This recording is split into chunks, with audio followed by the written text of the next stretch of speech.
Vamos a hablar en esta ocasión de Fray Servando Teresa de Mier.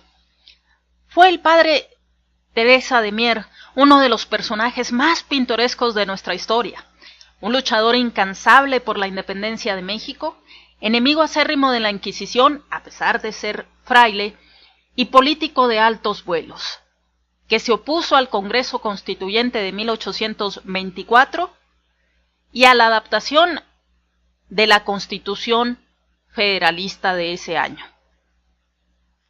dejando su conocida profecía que veremos al final del video en los anales de nuestra historia cual si fuera una maldición, al ser derrotado su partido, el centralista, por el federalista que presidía Miguel Ramos Arizpe, y ahí los vemos confrontados. Fray Servando Teresa de Mier, pues, estaba a favor de una república, pero de una república centralista, dado nuestro pasado histórico con el virreinato durante la colonia, donde estábamos acostumbrados a que todo viniera del centro de la capital, incluso más allá con los aztecas también, que a través del imperio dominaron desde la todavía actual capital del país. Entonces él estaba de acuerdo con un sistema centralista de gobierno, una república sí, pero centralista. A diferencia del grupo que comandaba Miguel Ramos Arizpe, que fue el triunfador y que logró plasmar en la Constitución de 1824 un sistema de república federalista haciendo copia del sistema creado por los Estados Unidos de Norteamérica. Fue el padre Teresa de Mier un luchador incansable contra la ignorancia y el fanatismo de su época. A pesar de ser fraile, pues iba en contra de los fanatismos que ha sido un karma, un cáncer junto con la corrupción de nuestro país. Y además era decidido partidario de las libertades del hombre, por las cuales pasó largos años de cárcel no solamente en América, sino también en Europa, pero también logró fugarse varias veces. Es decir, era un rebelde no solamente de la religión, de sus dogmas, sino también del gobierno y de lo que él consideraba un encarcelamiento injusto, por eso se fugó varias veces. Nació en la ciudad de Monterrey, capital del antiguo Reino de Nuevo León, el 18 de octubre de 1763. Allí vivió hasta cumplir los 17 años, puesto que fue enviado por sus padres a la Ciudad de México para que ingresara a la orden religiosa de Santo Domingo.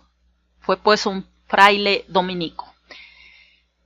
Progresó en sus estudios por su privilegiada inteligencia, destacándose como estudiante de historia y como brillante orador y polemista.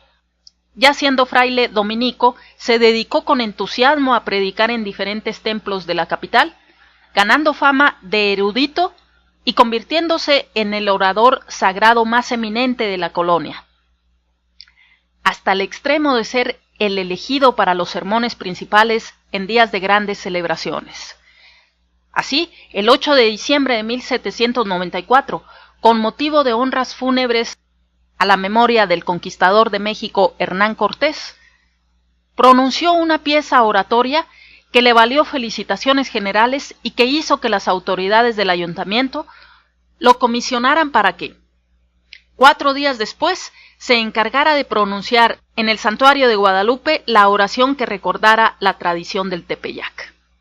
Llegado el día y ante una concurrencia selecta de autoridades, clérigos y gente de la alta sociedad de la colonia, y a pesar que sabemos que eran tiempos de la Santa Inquisición, donde fácilmente y por mucho menos se torturaba y se llegaba a matar a personas en nombre de Dios, Fray Servando subió al púlpito y en lugar de relatar la narración tan conocida de la aparición de la Virgen al indio Juan Diego, negó el milagro y explicó que de acuerdo con viejos manuscritos, desde hacía varios siglos se veneraba en aquel lugar a una diosa indígena llamada Tonatzin, y que Fray Juan de Zumárraga, había inventado la aparición de la Virgen al indio Juan Diego para que por medio de aquella leyenda se lograra la conversión de los indígenas al catolicismo y su sumisión al régimen de los conquistadores. Fray Servando no se conformó con las anteriores aseveraciones, sino que además afirmó que Santo Tomás había predicado el Evangelio en tierras americanas, asegurando con gran elocuencia que había encontrado pruebas de aquel hecho. Imagínense esa situación en pleno apogeo en México de la Santa Inquisición. El balde de agua fría para los oyentes, sobre todo para los miembros de la Grey católica, de escuchar eso en palabras, en boca de un fraile dominico. Claro que las autoridades, tanto eclesiásticas como civiles, no se hicieron esperar y lo declararon hereje, provocando el que el arzobispo Núñez de Haro le retirara la licencia de predicador y ordenara su detención en los calabozos del Santo Oficio. Todo el año de 1795 esperó el fraile su oportunidad de declarar ante el tribunal religioso. Sin embargo, viendo que el tiempo pasaba y que no se le juzgaba, hizo abjuración de lo declarado en el sermón, esperando quedar en libertad. Sin embargo, no fue así. Al finalizar el año, se le envió prisionero a San Juan de Ulúa, de donde pasó a uno de los conventos españoles de la Orden y de este a las Caldas de Santander, ya en España. Y de ahí se fugó por primera vez el día de Navidad de ese mismo año. Lo aprendieron de nuevo y lo mandaron al convento de San Paulo de Burgos. Cayó enfermo y gestionó ante Jovellanos, entonces ministro de Gracia y Justicia, el que se le enviara a un sitio menos insalubre. El ministro, que era un liberal, se interesó por él y le dejó elegir el sitio en que preferiría vivir. Fray Servando eligió un convento dominico de Cádiz. Sin embargo, antes pasó por Madrid para enterarse del curso que llevaba su proceso y se le dijo que el Consejo de Indias había encargado el caso a la Real Academia de la Historia y que el dictamen de esa institución había sido favorable para él y condenatorio para el arzobispo de México. A pesar de este fallo, los largos trámites del voluminoso expediente le obligaron a esperar algún tiempo, por lo que se le aconsejó que esperara en el convento de Salamanca. El trayecto de Madrid a Salamanca vuelve a fugarse, con la suerte otra vez en su contra de que lo vuelven a aprender y es llevado a su destino, donde no se quedó con los brazos cruzados y volvió a escapar, aquella vez con mejor éxito, pues logró llegar a Bayona, desde donde partió rumbo a París. Esto ocurrió en 1801. Mientras tanto, la Inquisición lo condenaba con estas declaraciones: Fray Servando es el hombre más perjudicial de cuantos ha conocido este reino. Es de carácter altivo, soberbio y presuntuoso.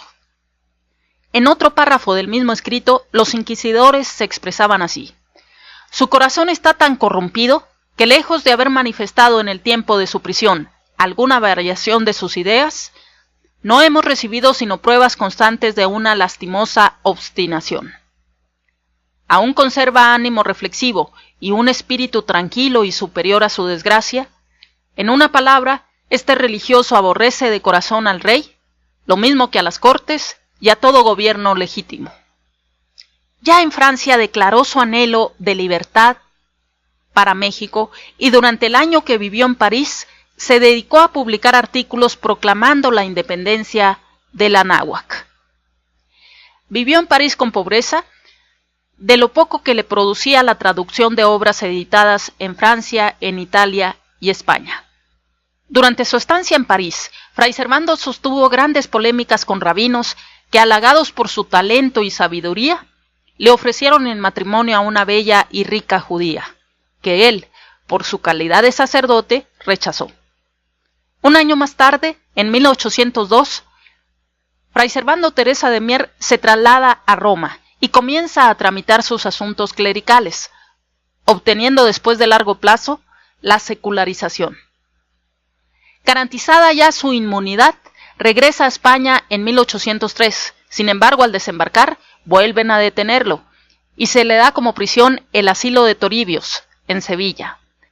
Y claro, según su viejo hábito, de nuevo se vuelve a escapar, llegando con éxito a Cádiz, donde se embarcó para Portugal, presenciando en esta travesía, desde la nave, la famosa batalla de Trafalgar el 21 de octubre de 1805.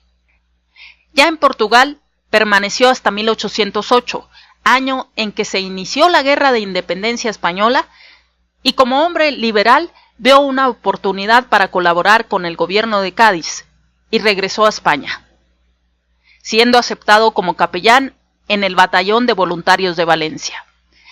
Después de cumplir su deber como súbdito de España, se embarcó en Cádiz rumbo a Londres, a donde no llegarían las garras del clero español. En la capital británica se entregó con toda libertad a la propaganda por la independencia de la América Española, y allí se publicó su famosa Carta de un americano a un español, que fuera editada a principios de 1812. Al siguiente año, en 1813, logró editar su comentada y famosa obra Revolución de Anáhuac, obra discutidísima pero rica en magnífica documentación histórica.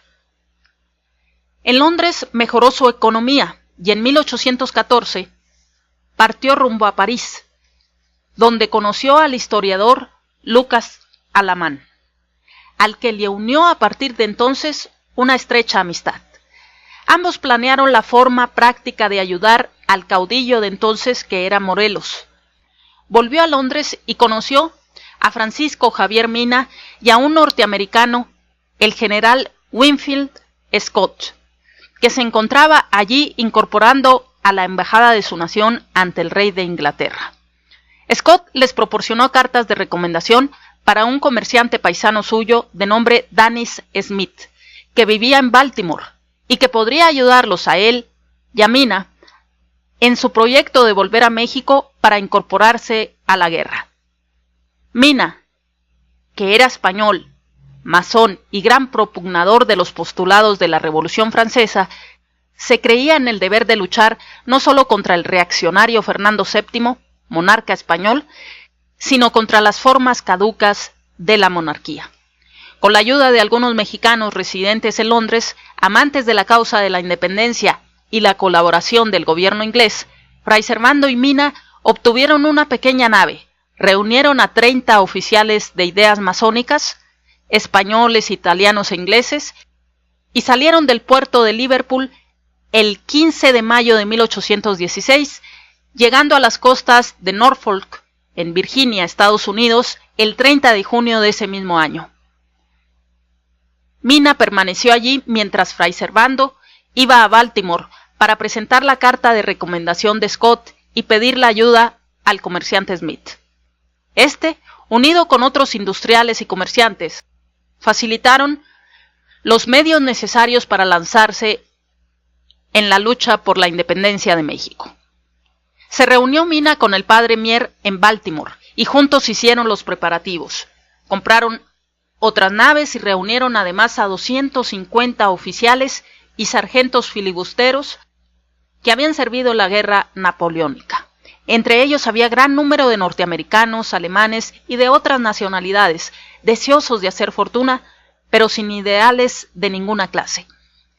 El 28 de agosto de 1816, Mina y el padre Mier se embarcan en la misma nave que habían fleteado desde Inglaterra y se dirigen a Santo Tomás, en donde se incorporaron otros 200 hombres con una goleta que mandaba el teniente coronel Myers al frente de su compañía de artillería. Al llegar a Galveston, el 24 de noviembre de ese año, durante el descanso forzoso que tuvieron que hacer los expedicionarios por encontrarse en mal estado las naves y enfermos de fiebre los tripulantes, se les incorporó el coronel Avery. Salieron de Galveston en marzo de 1817 y durante la travesía a México pasaron infinidad de contratiempos por la falta de agua potable hasta que llegaron a la desembocadura del río Bravo. Mientras la nave era surtida de lo indispensable para continuar su marcha al sur, Mina aprovechó la oportunidad para hacer su primera proclama en favor de la independencia. Reanudaron la travesía, que duró 3 días más y que se hizo con grandes dificultades, puesto que se les agotaron los víveres. El día 21 de abril de 1817 llegan a Soto la Marina, Tamaulipas. Mina se adelantó con sus tropas al territorio mexicano y el cura Fray Servando Teresa de Mier quedó custodiando la fortaleza. Fray Servando y el mayor Cerdán se dedicaron en Soto la Marina a construir algunas fortificaciones y a disciplinar a los reclutas agregados a las fuerzas de los nuevos insurgentes. El día 14 de junio por la noche fue asaltado el fuerte por las tropas realistas al mando del comandante Joaquín Arredondo y tras una lucha enconada que duró toda la noche, se rindieron al amanecer los insurgentes, cayendo prisionero el propio Teresa de Mier. Los prisioneros fueron enviados a Veracruz e internados en las famosas tinajas del castillo de San Juan de Ulúa, con excepción de Fray Servando, que por su calidad de fraile fue llevado con cadenas en pies y manos a la fortaleza de San Carlos de Perote, hasta que las autoridades dispusieron su envío a los calabozos de la Inquisición en México, donde permaneció 2 años. Al disolverse el funesto Tribunal de la Inquisición, por decreto del 18 de agosto de 1818, Fray Servando Teresa de Mier pasó a poder del virrey Apodaca, que lo envió nuevamente a San Juan de Ulúa. Durante su estancia en esta prisión, Fray Servando escribió su famoso Manifiesto Apologético, en el que además de explicar las razones por las cuales el nombre de México debe llevar una X, sustenta la teoría de que nuestro país no debe a España la religión católica, ya que tenía pruebas de que la fe había sido implantada por Santo Tomás en la tierra de Anáhuac. Ordenó el virrey que Fray Servando fuera embarcado para la isla de Cuba, de donde sería enviado a España, y al abandonar la prisión, el fraile escribió al dorso de un papel esta cuarteta que por suerte se conservó. ¿Qué cosa es la Inquisición? Un Cristo, 2 candeleros y 3 grandes majaderos. Esta es su definición. El 3 de febrero de 1821, próxima ya a realizarse la independencia, Fray Servando embarcó para Cuba, pero tuvo que permanecer en La Habana debido a la enfermedad contraída en San Juan de Ulúa y, como ya era su inveterada costumbre, se fugó del hospital y de la isla, escapando a los Estados Unidos. Poco tiempo después de los tratados de Córdoba, regresó a México, pero al desembarcar en San Juan de Ulúa, ignorante de que el puerto se hallaba todavía en manos de España, fue aprehendido y recluido en las tinajas de Ulúa. Sin embargo, fue electo diputado por Monterrey y el Congreso pidió al general español don José Dávila que lo entregara a su gobierno, a lo que aquel accedió. El 15 de julio de 1822 tomó posesión de su curul con un brillante discurso en el que exponía su doctrina liberal y republicana. Sus palabras, tomadas como ofensa personal por el emperador, todavía era emperador Agustín de Iturbide, fueron causa de una nueva aprehensión. Entonces, a pesar del peligro, Fray Servando decía lo que pensaba. Así esta décima humorística resume lo que Fray Servando opinaba del Congreso Imperial. Un obispo presidente, 2 payasos secretarios, 100 cuervos estrafalarios, es la junta instituyente. Tan ruin y villana gente, sin duda legislarán al gusto del gran sultán, y un ridículo sermón será la constitución que estos necios formarán. Sin duda un hombre muy, muy valiente, y con mucha suerte porque conservó la vida a pesar de ese arrojo y esa valentía frente a 2 grandes poderes de la historia, la Iglesia y el gobierno. Después de la caída del imperio, Fray Servando reingresó al Congreso Constituyente, que discutía la forma de gobierno conveniente para el país. Ya una vez derrocado el gobierno imperial de Iturbide, pues se discutía qué tipo de gobierno íbamos a tener, si una república, y no había discusión, se habían decidido por una república, pero ¿qué tipo de república? ¿Una república centralista o una federalista? Fue entonces cuando se puso al frente del grupo de los centralistas, oponiéndose vigorosamente al grupo federalista encabezado por don Miguel Ramos Arizpe. Al proclamarse la Constitución Federal de 1824, pronunció un discurso atinado. En él propugnaba para el país un régimen entre federal y centralista, sin tocar ninguno de los dos extremos, ya que creía peligroso pasar del régimen monárquico absoluto al democrático y federal, añadiendo que, de no proceder así, todo arderán chismes, envidias, pasiones, y habremos menester un ejército que ande de Herodes a Pilatos hasta que ese mismo ejército nos devore, según su costumbre, y su general se nos convierta en emperador, o a río revuelto nos pesque un rey de la Santa Alianza.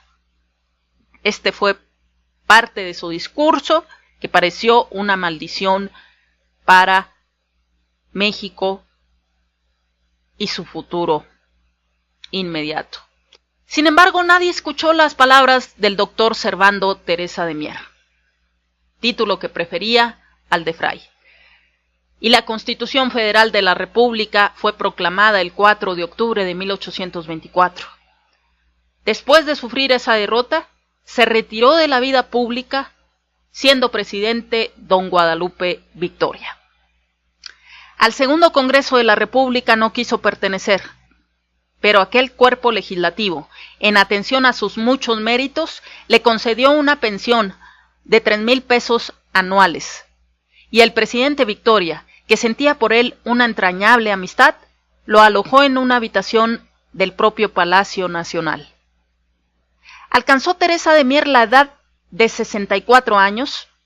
Poco antes de su muerte, el 17 de noviembre de 1827, se reconcilió con Roma, y su propio adversario político, el también clérigo Miguel Ramos Arizpe, le llevó el viático a punto ya de dar la vida el día 3 de diciembre de 1827. Su cadáver fue enterrado con honras fúnebres y honores militares en el Panteón de Santo Domingo. Se dice que al ser destruido el panteón, su cuerpo momificado fue exhumado y vendido a un circo inglés que lo exhibió en Buenos Aires en 1861.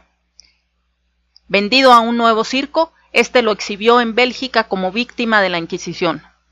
Cierta o falsa esta macabra aventura, es el caso que su cadáver ha desaparecido sin que se haya podido jamás fijar las responsabilidades por semejante profanación a los restos de un héroe glorificado por la patria.